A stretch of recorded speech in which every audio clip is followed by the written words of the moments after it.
In Chapter 1, you learn to do what you see at the top of your screen, where it says assets equal liabilities plus owner's equity. This is your accounting equation. And then you read transactions and place them into the accounting equation to keep it in balance. So for example, letter A, increase in cash and an increase in capital. The description likely would have read something like owner invested $20,000 into the business. So you would have said cash goes up and capital goes up. Now that we've moved on to debits and credits, the way that we're going to do this instead is to do the exact same transaction but place it in a journal entry using debit and credit rules. So I've placed an easy way to remember the debit and credit rules to the right. It is, after eating dinner, let's read comics. So the part before the comma, after eating dinner, stands for assets, expenses, and drawing, and all of those increase with debit, the one on the left. Let's Read Comics stands for liabilities, revenues, and capital, and all of those accounts increase with credits. So because in letter A we need cash to go up, that's an asset, and so therefore to make it go up, we debit it. So our first journal entry would look like cash and $20,000 debit. And then the second journal entry would need to be capital, and capital falls under the second comma, so that increases with the credit, so therefore it would be capital is credited. And that's your first journal entry, and you stay in balance. And what you want to do is not jump ahead and just after you know your debit assume that it's a credit, but instead each time ask you, what do I need this account to do, go up or down, and then how do I make it do that? There'll be lots of questions on the test that ask questions like, for example, if I debit supplies expense, what does that do? And you need to be able to say that that increases it because it's an expense and expenses go up with a debit. So let's just practice all the way through D. And I want you to think along with me for this, but letter B says supplies goes up and accounts payable goes up. Alright, so in order to make an asset supplies go up, you need to debit it.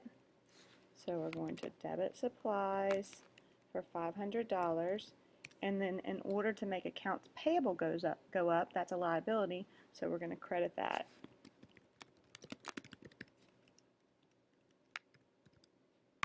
All right.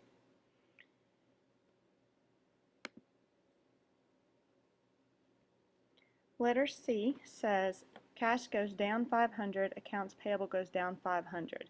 So in order to make an asset go down, that goes into the first part, and to make an asset go up, you debit it. So therefore, to make it go down, you do the opposite. So to make an asset go down, we're going to credit it. And so on C, this amount will be credited. And then the liability, to make a liability go down, you're going to do the opposite of what its normal balance is. So therefore, you're going to debit it. So take a minute and look at that and understand what we're saying here. So if all of these items go up with a debit, they must go down with a credit. That's why we're going to credit cash. And if all of these go up with a credit, to make it go down, we need to debit it. Okay, so let's do that transaction right now. We're going to debit accounts payable for 500, and then we're going to credit cash for 500, which makes cash go down. All right, the last one.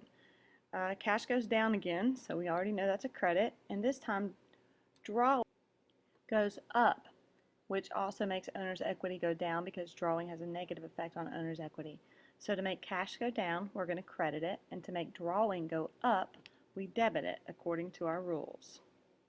So the transaction is going to look like drawing our owner's withdrawal, $100, and cash, $100. And those are the rules of your debits and credits. So I would practice as many debits and credits as you can, thinking through them without any guesses to make sure that you know which direction you want them to do, and if you need to debit or credit it to get to that answer. And if you just remember after eating dinner, let's read the comics, you'll get the right answer every time.